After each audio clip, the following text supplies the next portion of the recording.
Heading of this video is Sankran, hybridization.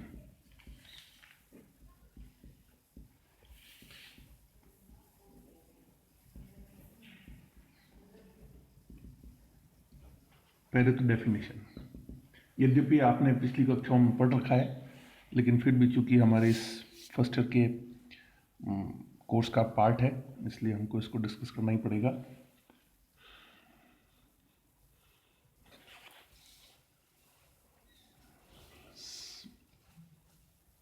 संकरण, तो point wise हम डिस्कस करते हैं। पहला पॉइंट है कि संकरण की संकल्पना किसने प्रस्तुत की। पॉलिंग जो है वो साइंटिस्ट है जिसने कि संकरण की संकल्पना प्रस्तुत की।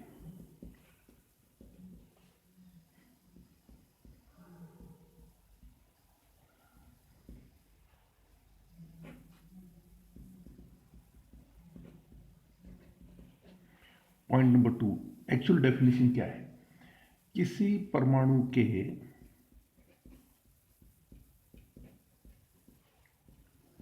बाह्यतम कोश,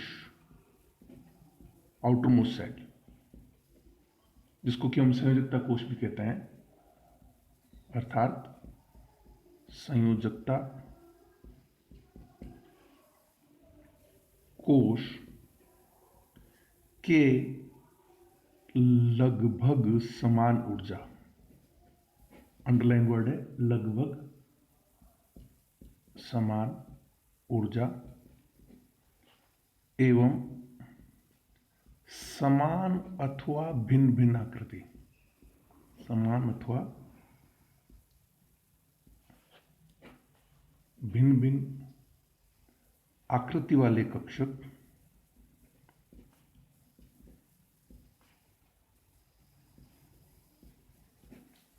परस्पर मिलकर,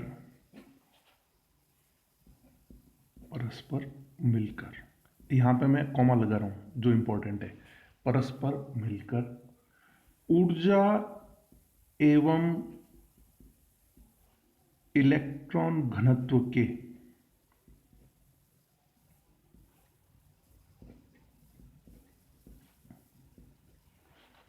पुनर्वितरण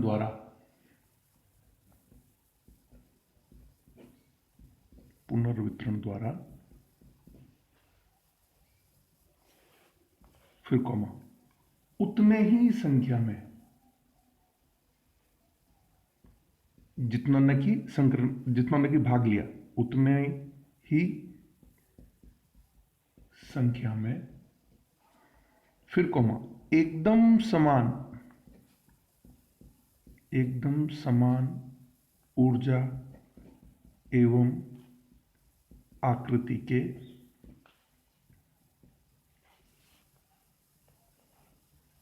नए कक्षकों का निर्माण करते हैं,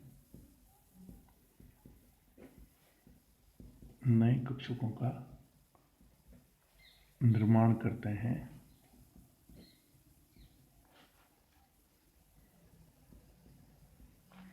इस परिघटना या प्रक्रिया को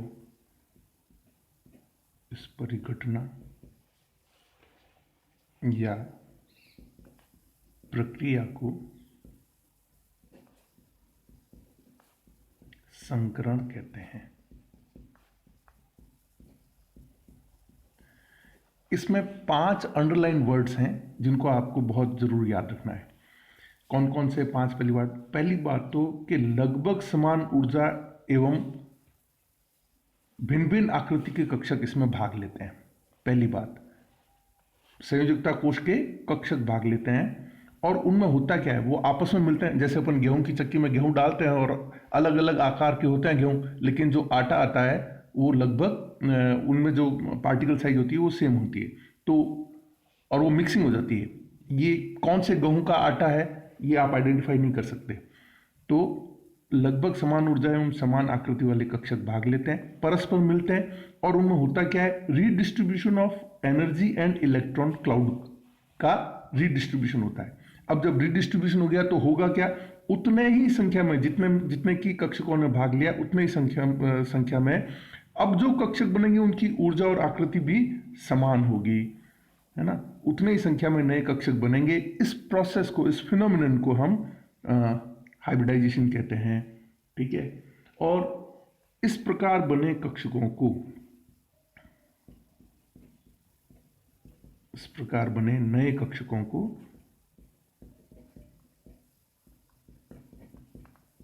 संकर या संकरित कक्षक कहते हैं, हाइब्रिड ऑर्बिटल्स।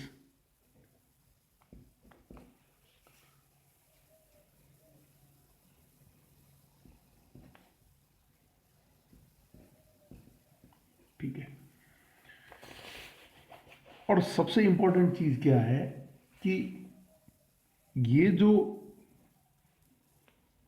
संकरित कक्षक हैं, ये आकृति, ऊर्जा और दिशात्मक प्रकृति से एक दूसरे के एकदम समान होते हैं। ये जो संकरित कक्षक बने हैं, आकृति, ऊर्जा एवं दिशात्मक प्रकृति में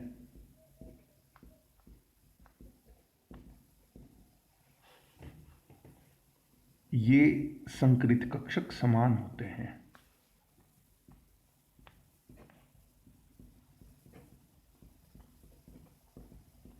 So this is the definition. Again, I repeat. समान, लगभग समान ऊर्जा की, इसमें इंपॉर्टेंट वर्ड लगभग है, समान ऊर्जा के नहीं है। मैं आगे डायग्रामेटिकली हम इस चीज को एक्सप्लेन करेंगे कैसे।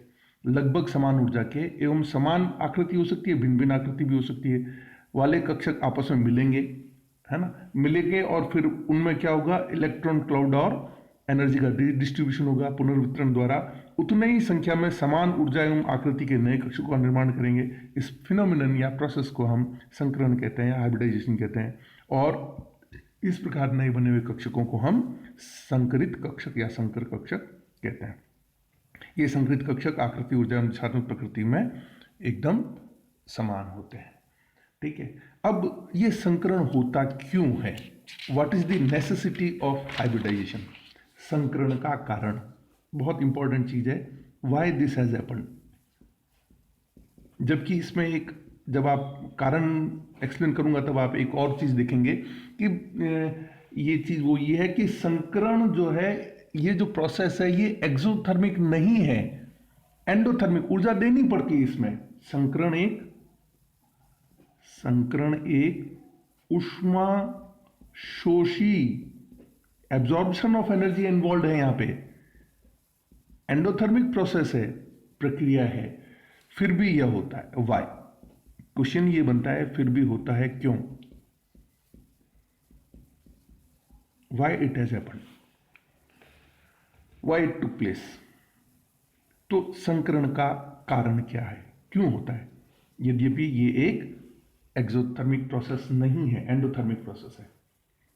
तो आंसर है, इसका कारण यह है कि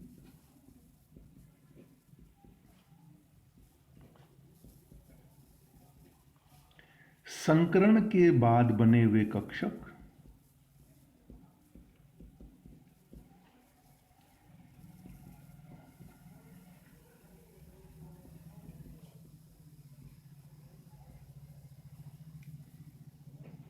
दिशात्मक,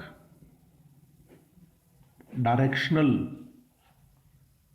प्रकृति के होने के कारण, प्रकृति के होने के कारण प्रभावी अतिव्यापन करते हैं, प्रभावी ओवरलैपिंग करते हैं दूसरे कक्षकों से। Due to these hybrid orbits are directional in nature, दिशात्मक प्रकृति के होने के कारण they perform effective overlapping with the other orbitals. अब उससे क्या होगा, जब प्रभावी अतिव्यापन करेंगे, मोर डायरेक्शनल होंगे तो, है ना, तो होगा क्या, ऐसा होने से जितनी मात्रा में ऊर्जा की आवश्यकता है, जिससे इतनी मात्रा में ऊर्जा मुक्त होती है कि संकरण के लिए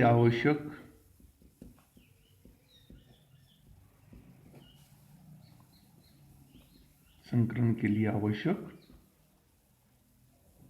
ऊर्जा की पूर्ति के बाद भी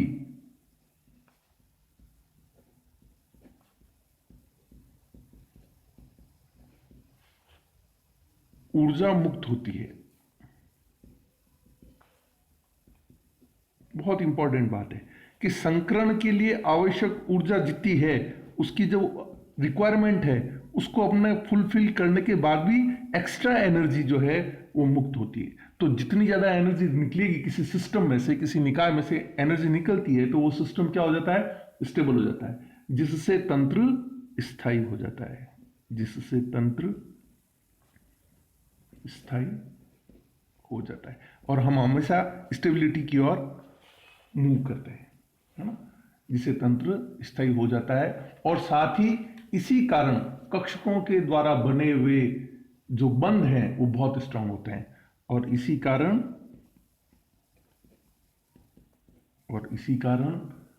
संकर कक्षकों के द्वारा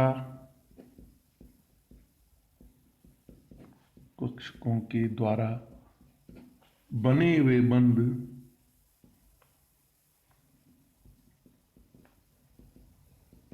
मजबूत होते हैं, स्ट्रांग होते हैं, है ना। तो चूंकि जो हाइब्रिड ऑर्बिटल्स हैं वो डायरेक्शनल नेचर के होते हैं, ठीक है ना, और जब डायरेक्शनल नेचर के होंगे तो आप कोई एक चीज आपको अभी कह दिया जाए कि आप स्टेशन जाना और आपको स्टेशन से जो है वो जोधपुर की गाड़ी जाना है ना, जोधपुर की गाड़ी पकड़ के और आपको जोधपुर जाना है और आप समझ लो कि स्टेशन गए तो आपको क्या करना पड़ेगा? आपका सब कुछ है, रिजर्वेशन हो रखा है, सब कुछ है, लेकिन आपको पता नहीं है कि गाड़ी कौन से प्लेटफॉर्म पे खड़ी है ना। यदि आपको ये पता हो, डायरेक्शन पता हो उसका, मतलब प्लेटफॉर्म नंबर पता हो, तो आप सीधे उस प्लेटफॉर्म पे जाएंगे। ठीक इसी प्रकार यहाँ पे जो कक्षक डायरेक्शनल नेचर के होते हैं तो वो क्या करेंगे? प्रभावी अतिव्यापन करेंगे और जब प्रभावी अतिव्यापन होगा तो ज्यादा मात्रा में ऊर्जा मुक्त होगी और जब ज्यादा मात्रा में ऊर्जा मुक्त होगी तो जैसा कि शुरू में कहा कि ये एंडोथर्मिक प्रोसेस है, ऊष्माशोषी अभिक्रिया है, उसके लिए कुछ एनर्जी चली गई, उसके बाद भी कुछ एनर्जी, एक्स्ट्रा एनर्जी निकलेगी। मतलब ऐसे जब बॉन्ड बनेंगे तो ज्यादा एनर्जी रिलीज होगी और ज्यादा एनर्जी रिलीज होगी तो सिस्टम जो है मोर स्टेबल होगा और इसी कारण जो बॉन्ड है वो भी ज्यादा स्ट्रांग होंगे। So this is explanation of why these hybridization takes place। संकरण क्यों होता है, संकरण का क्या कारण है, दो it is a endothermic process. ठीक है, तो ये थी साहब संकरण से संबंधित बात। अब हम नेक्स्ट वीडियो में आपको संकरण के नियम पढ़ाएंगे। तो संकरण के नियम, यदि आपने संकरण की परिभाषा ढंग से समझ ली है, पढ़ ली है, तो संकरण के नियम को पढ़ने में भी कोई दिक्कत नहीं आएगी। Thank you.